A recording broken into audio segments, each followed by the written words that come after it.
Alright, here's the thing. I don't know much about the British education system whatsoever. I got chatty with someone the other day and she was telling me about her kids going to school and all that jazz. And to be honest, it kind of makes me realize that I don't know much about the British education system. So I did my search and this video came up. So instead of watching it on my own, I thought it would be good to bring you guys along with me. Let's get into it. The first thing to note is that education is compulsory from the ages of 5 to 16. That means that everybody in the country has to go to school. When he says everybody has to go to school, does he mean school or also homeschool? Because I can imagine there's now an increasing number of parents wanting to homeschool their kids. So I'm wondering if homeschool is something that the UK is considered as the same standard as going to school. In 1988, the national curriculum was introduced. The national curriculum is a framework for learning. It was brought in to standardize learning across the country so that all students were learning the same things. In Britain, we have two main types of schools. We have state schools and private schools or independent schools. A state school is a school that's free. It's open to everybody. It's government funded and you don't have to pay. So it's for anybody to attend. Now the other type of school is a private school or independent school.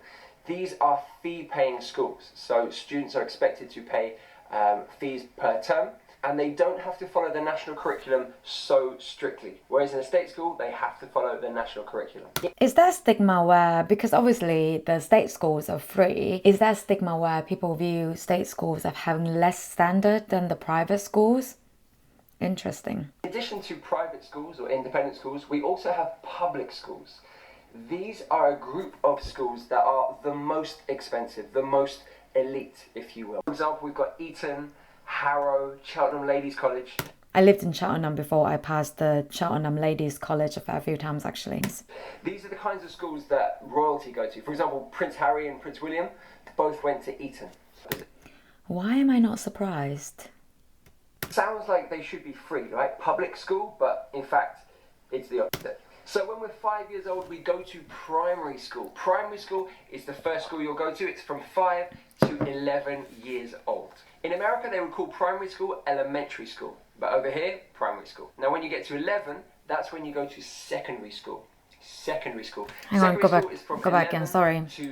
In America, I need to go back again. My mind was somewhere else.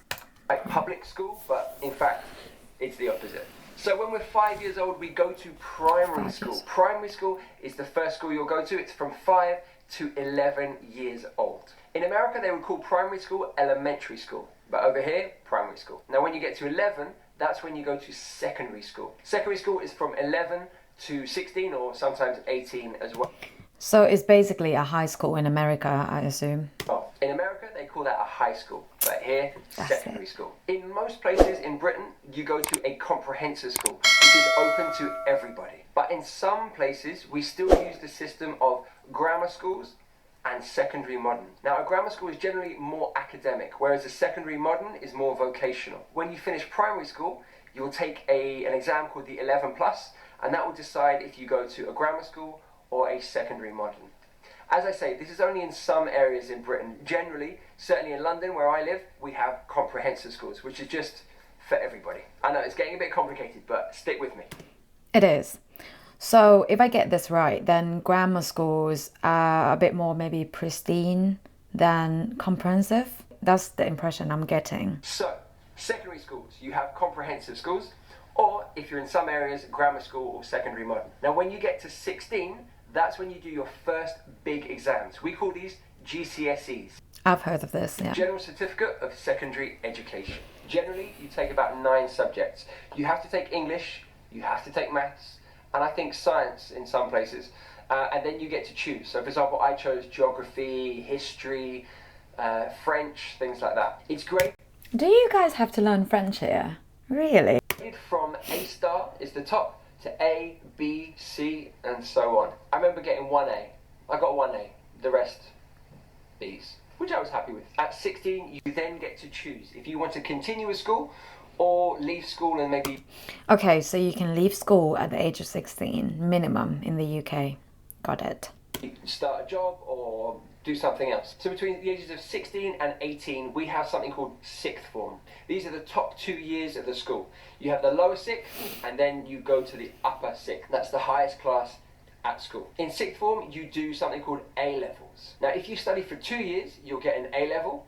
If you study for 1 year, you'll get an AS level. Now, at this age, between 16 and 18, you can choose to stay in your secondary school, but we also have something called a college, or a sixth form college, as it's also known, where you can go and study your A levels. This can get a bit confusing because I know in America, colleges are what we call universities, but our word college has a few other meanings.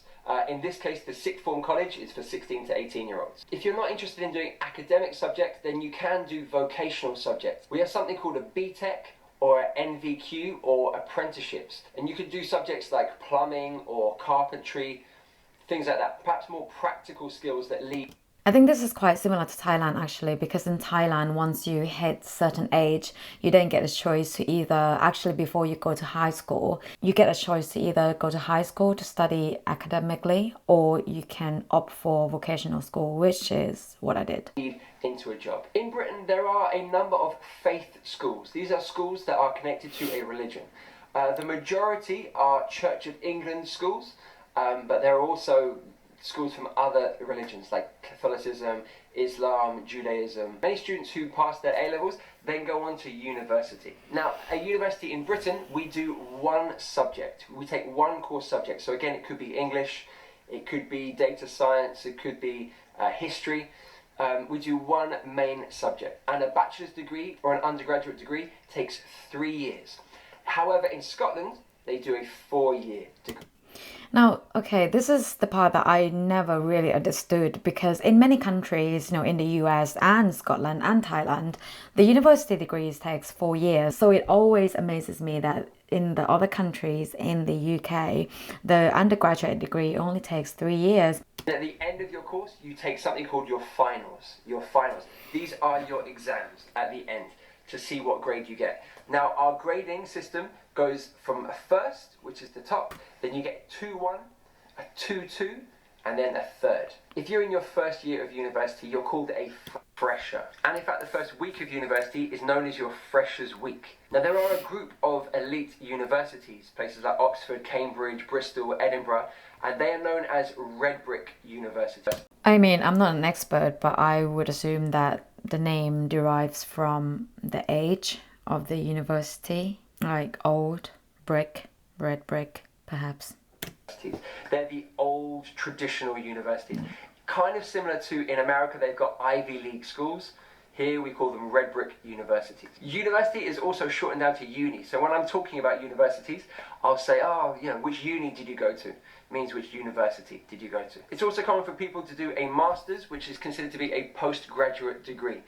You could do a master's, which is usually 1 or 2 years, and then of course a PhD if you want to continue with your studies. Okay, that was interesting. From my recollection, in Thailand, the system is quite similar to the system you guys have in the UK. So from secondary school in the UK, the system is quite different from in Thailand, because we don't have A-levels, we don't have GCSE. You either choose to go to high school or vocational school. In the way the Thai educational systems is more similar to American system rather than the British. The university is 4 years for undergraduates, 2 years for master degree. Anyway, I hope you enjoyed this video. I'm sorry that this is not the typical content that I normally make, but I wanted to do something different for this week's video. If you haven't subscribed to this channel already, then please do so if you're interested in the topic of life in London, life in UK and British culture. I'll see you next week, and in the meantime, I hope you take care of yourself. Khap khun ka. Bye.